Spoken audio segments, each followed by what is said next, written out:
What's up, guys? I want to review the Haix Protector Ultra, and I want to also do the Airpower. I believe it's the XR200. So first of all, the Protector. Yep, the Protector Ultra. I don't know if you can see.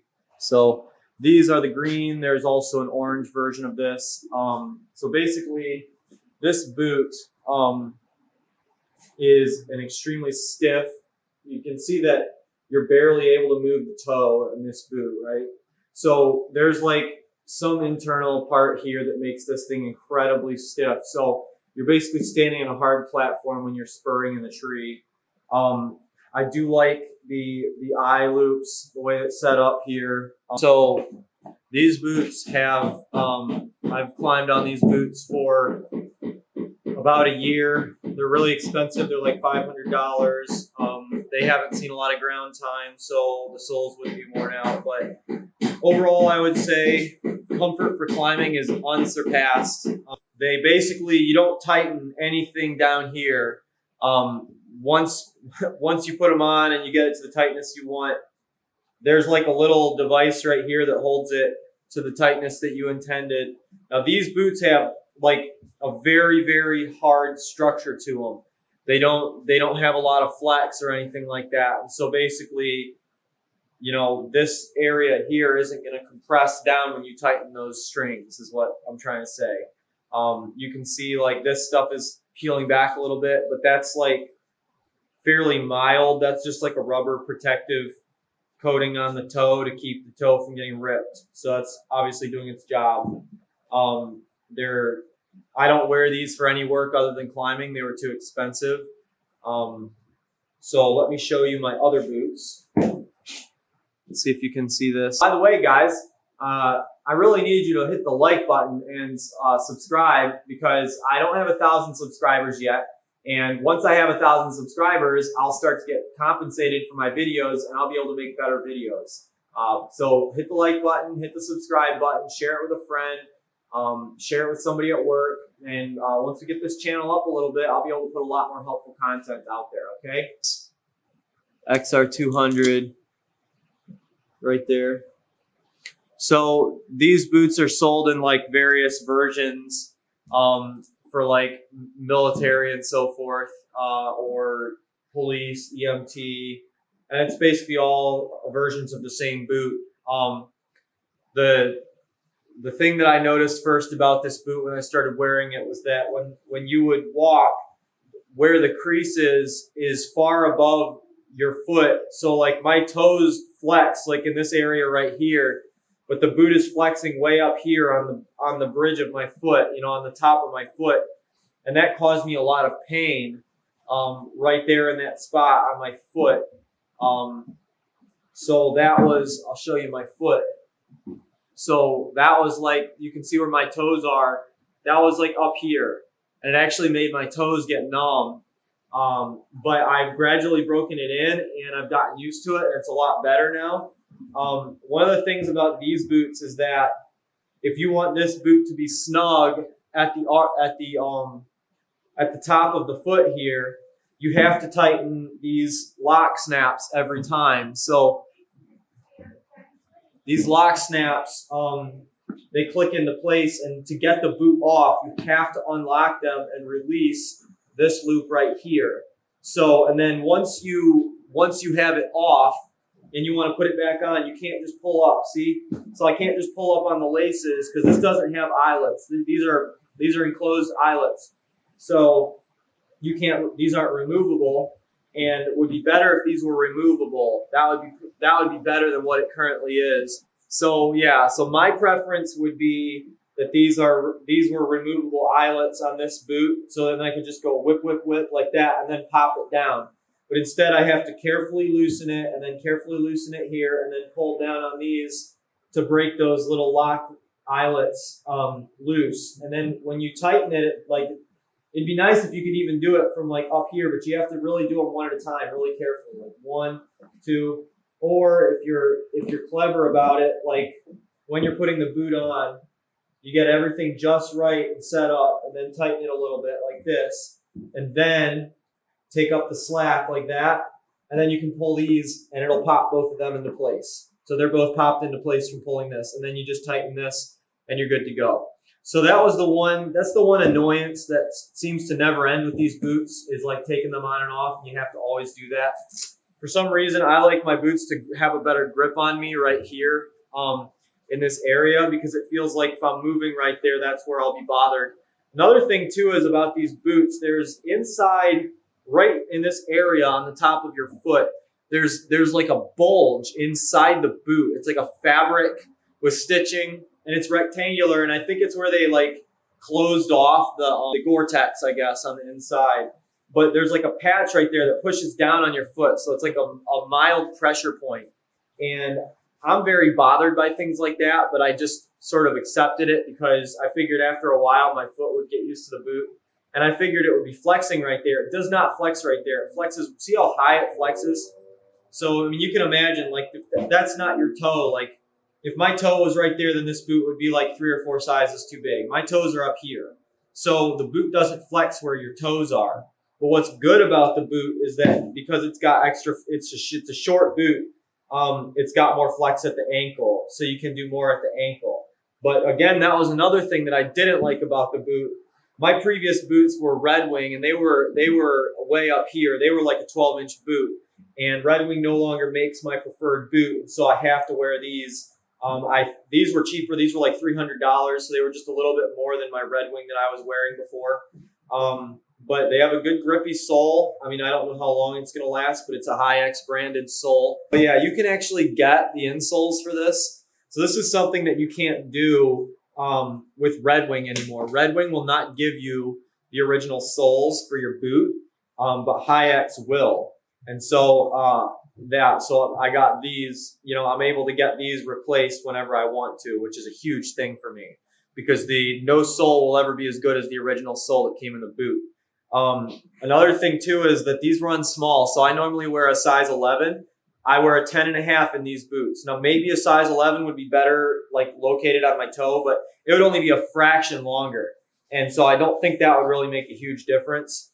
But I like to be able to get the soles for the boot, the original soles. I've never been able to get that in any boot. You have to get aftermarket soles or buy a new boot. So back to the protector for a minute, because I remembered something. When I first bought these protectors, actually one of the two, I can't remember which, had a really, really bulgy patch right there above the top of the foot.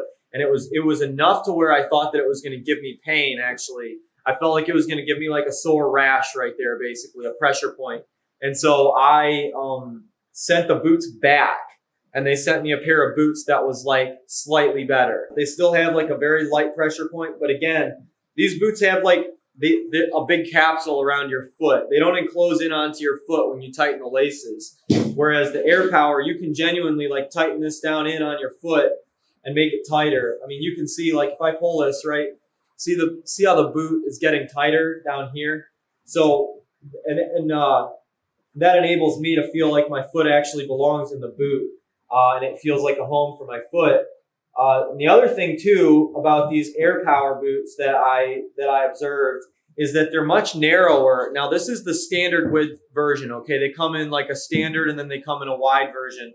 But I don't know if like the bottom of the boot really indicates to you like the narrowness. It probably doesn't, because that's just the bottom. But when, like, I have narrow feet, and so I always notice when a boot has slop left or right. And like I said, these boots do have a little extra space inside there in that protective capsule. But these Airpower boots are actually the perfect width for my feet. I've never had any boots that were a perfect fit for my feet width-wise as much as these, particularly in the middle section of my foot, which is quite narrow. It's taken some getting used to where the flex point is on the foot, but I am used to it now, and I actually like them a lot.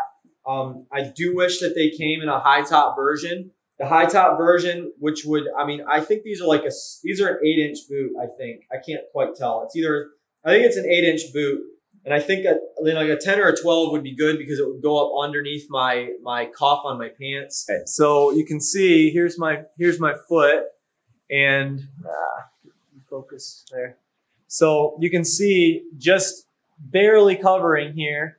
So like if I take a step and my pants come up to take a step, now I've got like an intrusion point for like bark and mulch and stuff and chunks of dirt and materials to go up in there. I'll show you this. So I can force these boots on without picking it up. So this is one of the things I like about it too, is I can put my foot in here and just shove it down. I don't have to nurse my foot into the boot. I believe it's the same with the protector.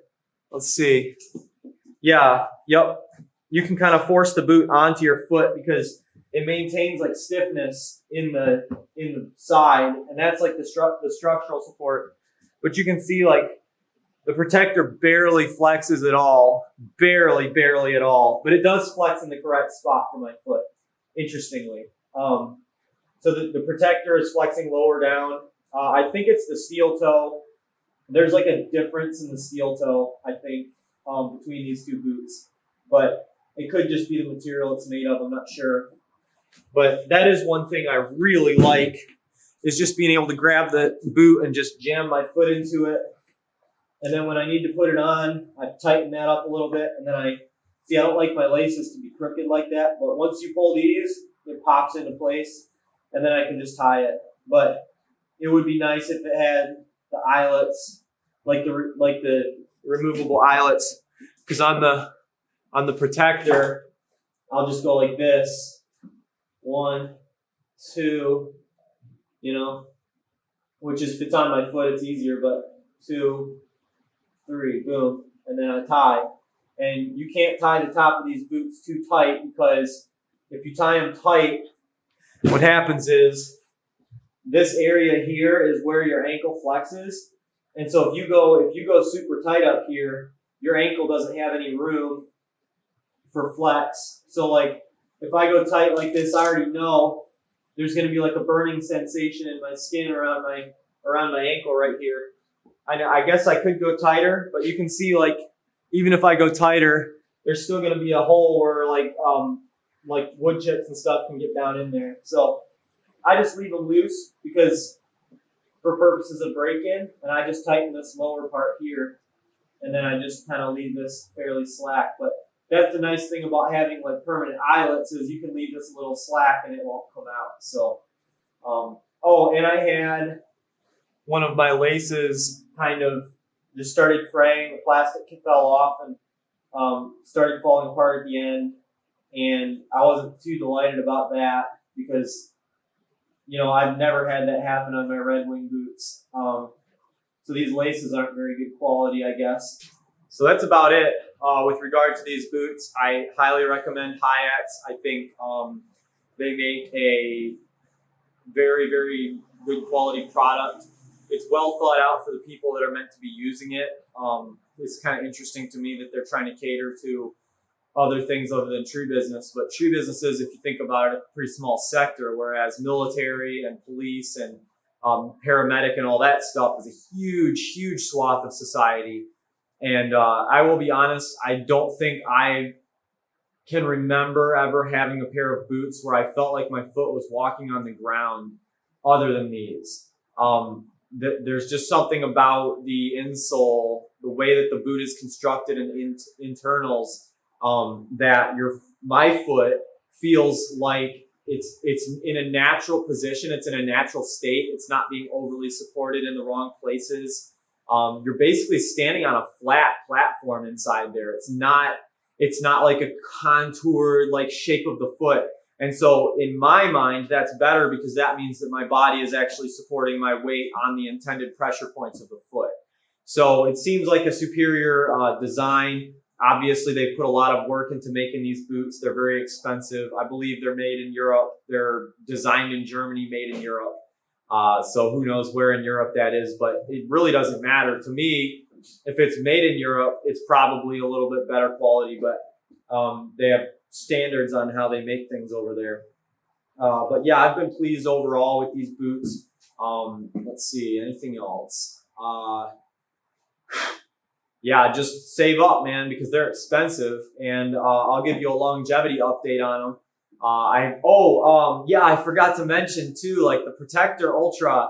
I've had some incidents where I was in the tree and a log came back and struck my foot, and they have extremely good side impact protection. So, you know, the log came in. Let's see, it was the outside of my foot, and the log came in, and I was spurred into the tree, so I was up against like a log here, and this log came in and walloped my foot right in the side. And the side protection, the impact protection on these boots is unreal. They're so good at protecting your foot, and including with that too, also the pain level after a full day in these boots up in the tree is minimal compared to other pairs of boots that I've had, which usually is a result of them flexing. They'll flex down. They'll start to flex like this, and my foot is like, this part of my foot right here is where all the weight is being supported. And then the toe and the heel are going like that. And that's very painful at the end of the day. And so these boots save me from that. I actually feel like I'm standing on my heel and on the ball of my foot when I wear these boots. I do recommend buying them. I think that they're especially good for people with narrow feet. Just don't forget to get the undersized boot, because they're not sized the same as American. I believe they're a half size down. I'm sorry, they're a half size large, so your number is going to be a half size down. So I wish you all the best of luck in your endeavors, and good happy shoe shopping.